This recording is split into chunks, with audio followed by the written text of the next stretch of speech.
नमस्कार, मैं हूं संजय शर्मा। आप देख रहे हैं 4 PM न्यूज़ नेटवर्क। आज सुल्तानपुर गया था। मेरे स्टाफ में एक सुष्मिता है, उसके परिवार में एक भागवत की कथा थी 7 दिन की। आज समापन था तो बड़ा आग्रह था कि वहाँ पे आइए।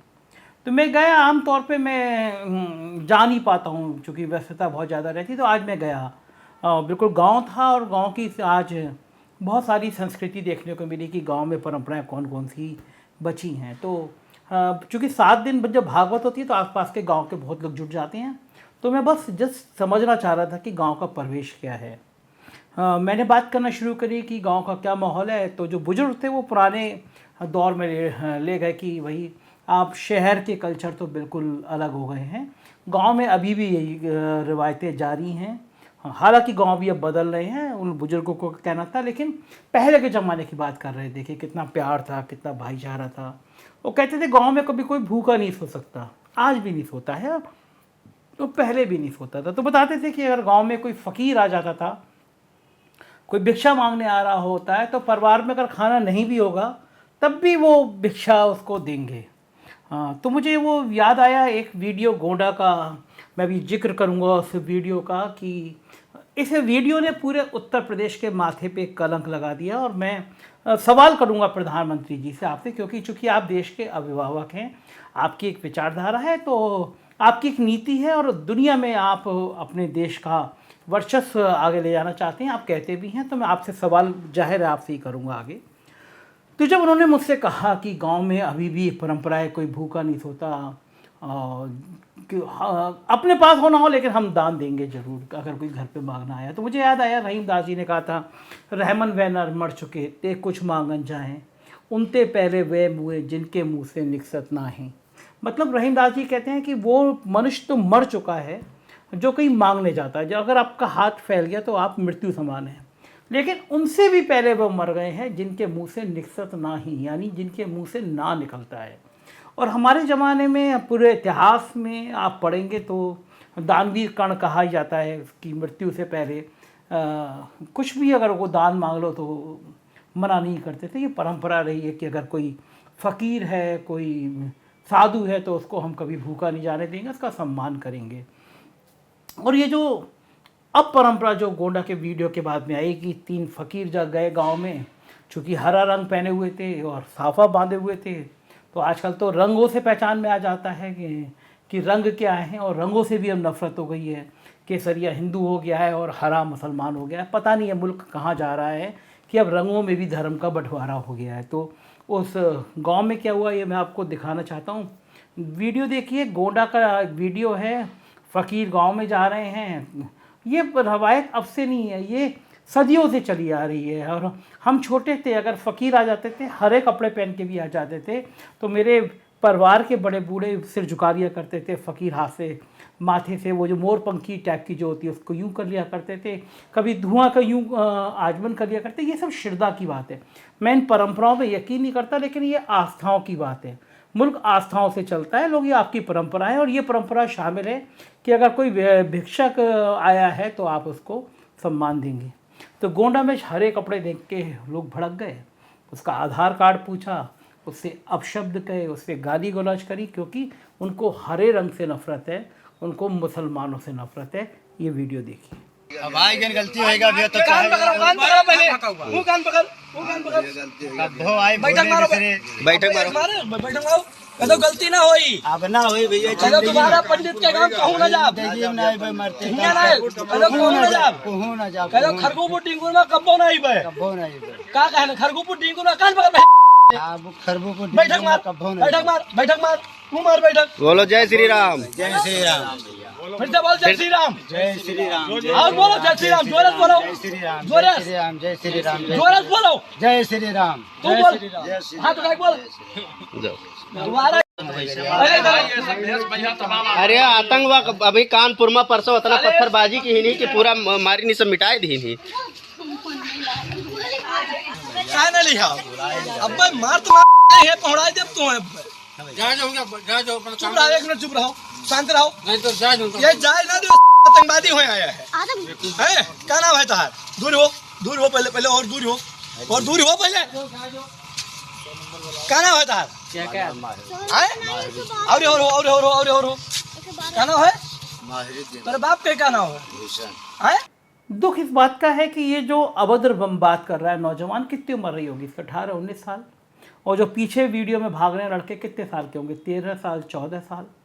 ये नफ़रत की भाषा इनबिल्ट की जा रही है। ये नफ़रत शहरों में थी, टीवी चैनलों में थी, लेकिन अब ये नफ़रत गांव-गांव तक पहुंच रही है। मुझे ये खतरनाक सोच बहुत डरा रही है। जो गांव की संस्कृति जिसको मैं आज देखकर आया हूं सुल्तानपुर के गांव में, वो संस्कृति इस नफ़रत में कब कन्वर्ट हो गई पता ही नहीं चला। और इसका अंत क्या होगा? वो छोटे से छोटे बच्चे जो इन फ़कीरों के पीछे गाली देते हुए भाग रहे हैं, उनके मन में, बच्चों के मन में ये, आप एक धर्म के प्रति, आप एक कपड़ों के रंग के प्रति अगर आप इतनी नफ़रत भर दे रहे हैं तो इस मुल्क का क्या होगा? ये जो गांव की संस्कृति है, जो प्यार की संस्कृति है, जो एक दूसरे के प्रति आदर की संस्कृति है, उसका क्या होगा? और देखिए तंत्र कैसे काम करता है। पहले सीओ ने बयान दिया और इस घटना के संबंध में बयान दिया, और उसके कुछ देर बाद उनके हाकिमों ने कहा कि इस बयान से वो टच नहीं आ पा रहा, उन फ़कीरों को भी संदिग्ध नहीं दिखाया जा रहा, लिहाजा ऑफिशियल ट्वीट से पहले का बयान डिलीट किया गया, दूसरा बयान जारी किया गया। दोनों बयान सुनिए। एक व्यक्ति द्वारा कुछ फकीरों के साथ अभद्रता की जा रही है। इस घटनाक्रम की जब गहनता से छानबीन की गई तो यह जानकारी प्राप्त हुई कि यह घटना थाना खरगुपुर क्षेत्र की है। इस पर थाना खरगुपुर में सुसंगत धाराओं में अभियोग पंजीकृत करते हुए 1 लोगों की गिरफ्तारी की गई है। अन्य वैधानिक कार्रवाई थाना खरगुपुर में प्रचलित है। ये पहला बयान था। इस बयान में उन्होंने माना कि फ़कीर गए हैं, उनके संग बदसलूकी हुई, लेकिन हाईकमान ने कहा कि नहीं, इसमें ट्विस्ट डालो। और फिर ट्विस्ट कैसे डाला गया, दूसरा बयान सुनिए। सोशल मीडिया पर एक वीडियो वायरल हुआ है जिसमें 3 व्यक्ति जो फकीर की वेशभूषा में हैं और इनके साथ एक व्यक्ति द्वारा अभद्र व्यवहार किया जा रहा है। जब संपूर्ण घटनाक्रम की जांच की गई तो यह तथ्य प्रकाश में आया कि ये 3 व्यक्ति खरगुपुर थाना क्षेत्र के अंतर्गत ग्राम सभा खरगुपुर डिंगुर में ये गए थे। वहां के कुछ स्थानीय लोगों द्वारा इनके बारे में पूछताछ की गई, इनके नाम पता जानने की कोशिश की गई, तो इस पे इनके द्वारा कोई स्पष्ट जवाब नहीं दिया गया। इस पर एक व्यक्ति द्वारा इनके साथ अभद्र व्यवहार किया गया। इस सूचना पर थाना खरगुपुर में सुसंगत धाराओं में अभियोग पंजीकृत करते हुए एक व्यक्ति की गिरफ्तारी की गई है और इस तथ्य की भी जांच की जा रही है कि ये 3 व्यक्ति कौन लोग थे और किस कारण से उस गांव सभा में गए थे। ये दूसरे बयान में आया है, क्या क्या चेंज है मुझे बताने की ज़रूरत नहीं है, आप समझदार हैं। शक किया गया, अभद्र व्यवहार किया गया। पहले एक ही अफसर के 2 वीडियो क्यों आए, किस लिए आए, ये मैं क्या बताऊं, आप खुद समझ सकते हैं। जाहिर है फ़कीरों को भी शक के घेरे में डालो। ये संदेशा किसी न किसी अफसर ने दिया होगा, उनसे बड़े अफसर ने दिया होगा। और दुख की बात यह है कि इन बड़े अफसरों के दिमाग में भी अब धर्म का जहर घुलने लगा है। क्या ये मुल्क ऐसा था? क्या कभी हमने कल्पना करी थी ये मुल्क ऐसा होगा? हमारे देश के सूफी संतों ने, शायरों ने, कवियों ने जो लिखा वो इतिहास है, वो दुनिया का इतिहास है। अगर ऐसा नहीं होता तो मोहम्मद रफ़ी जैसा गायक, 5 वक्त का नमाज पढ़ने वाला गायक मन से भर के गाता है कि राधिका नाचे रे आज।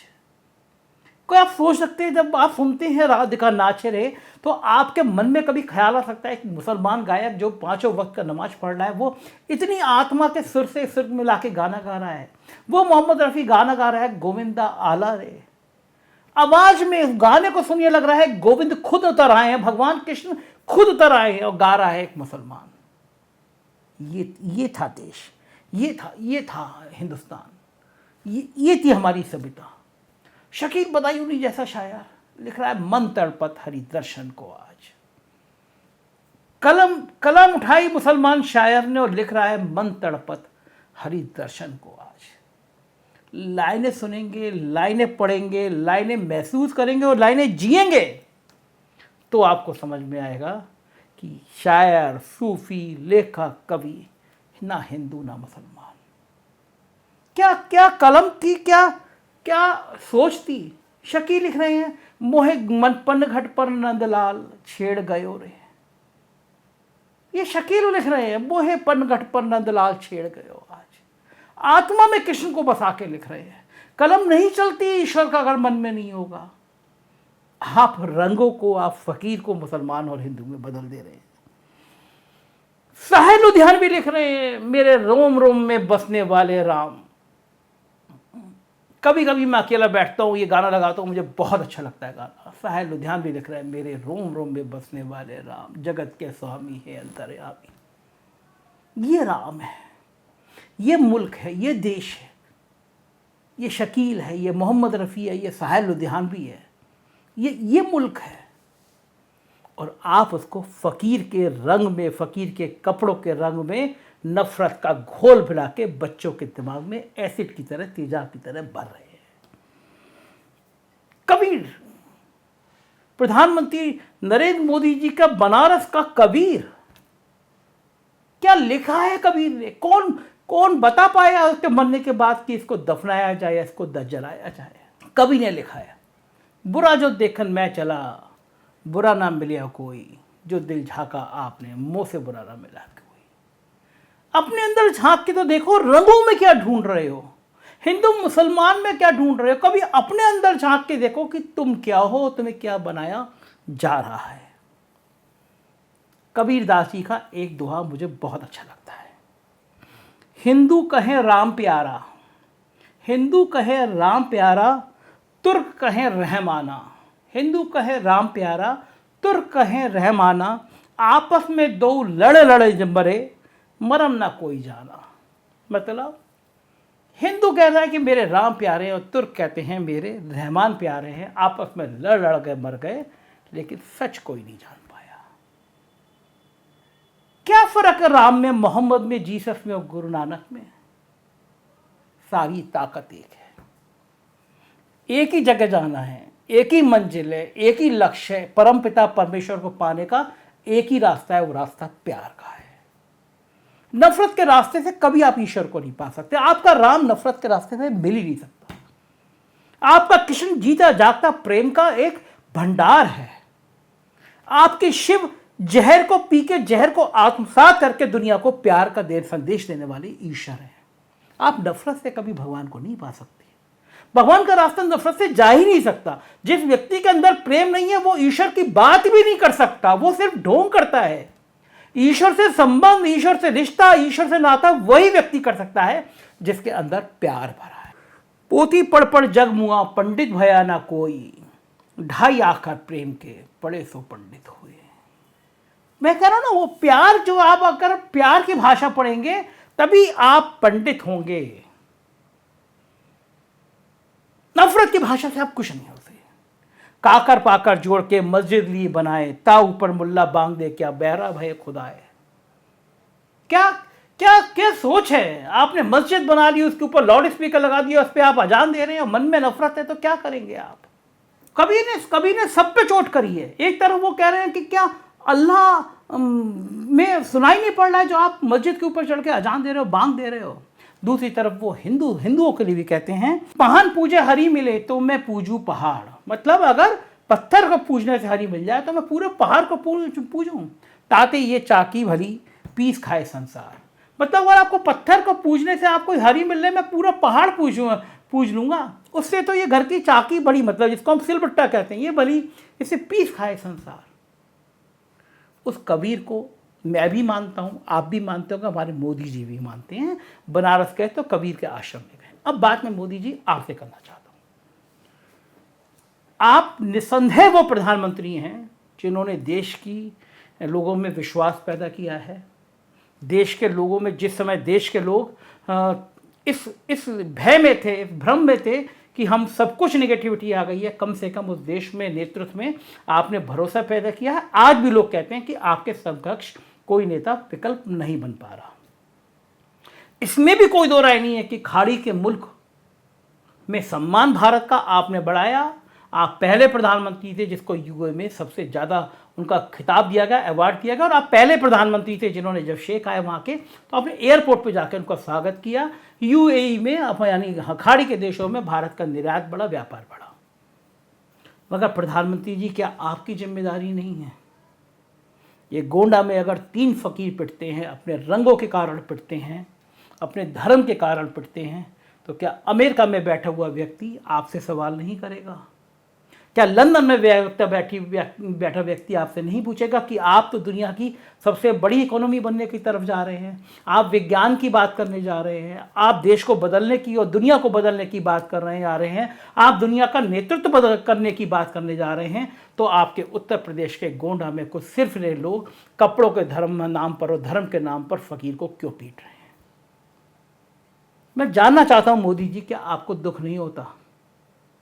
आपकी लंबी आयु, लेकिन मुझे लगता है राजनीतिक जीवन की जो सक्रियता है आपकी 7 या 8 साल और होगी। आप उम्र के उस पड़ाव पर पहुंच चुके हैं जहां पे अब धीरे धीरे आप संन्यास की तरफ अग्रसर होंगे। आमतौर पर 75 साल के बाद जो राजनेता है धीरे धीरे उनकी सक्रियता कम होती जाती है। अब आपको क्या चाहिए? आप मानते हैं कि ग्लोबल शिखर पे, ग्लोबल पे, पूरी दुनिया में आपका डंका बज गया है? आप मानते हैं? अमेरिका में आपने शो भी किए हैं। तो इस दौर में आप ये कोशिश क्यों नहीं करते कि ये देश शायर का, कबीर का, शकील का, मोहम्मद रफ़ी का, मेरा, आपका, हरिशंकर चौरसिया का, जितने भी हिंदू मुसलमान गायक हैं, सूफी लेखक हैं, कवि हैं, सबका है। इस देश में क्यों नफरत आ रही है? इस देश के गांव में ये नफरत क्यों फैल रही है? इस देश के छोटे बच्चों के दिमाग में ये तेजाब क्यों फैल रहा है? मोदी जी, इतिहास आपको तब याद रखेगा जब आप विकास के साथ इस देश में प्यार को भी बढ़ाएंगे, प्यार के संदेश को भी बढ़ाएंगे। इस देश में तभी डेवलपमेंट होगा जब नफरत के कारोबार को कहीं ना कहीं अंकुश लगेगा और नफरत की भाषा बोलने वाले को कड़ा दंड दिया जाएगा। हिंदू मुसलमान से चुनाव तो जीते जा सकते हैं, दिल नहीं जीते जा सकते। दिल प्यार से ही जीते जा सकते हैं। मुझे यकीन है कि ये बातें आप तक पहुंची होंगी, पहुंचेंगी, और मैं अपने सभी लोगों से अनुरोध करूंगा कि इन बातों को फैलाइए। प्यार की भाषा जितनी दूर तक जाए उतनी दूर तक फैलाइए। मत मानिए कि आपकी आवाज़ छोटी है, आप अपनी आवाज़ को फैलाइए, क्योंकि इस दुनिया को, इस मुल्क को, हम सबको प्यार की बहुत ज़रूरत है। मुझे लगता है ये वीडियो आपको पसंद आया होगा। समय देने के लिए शुक्रिया आपका।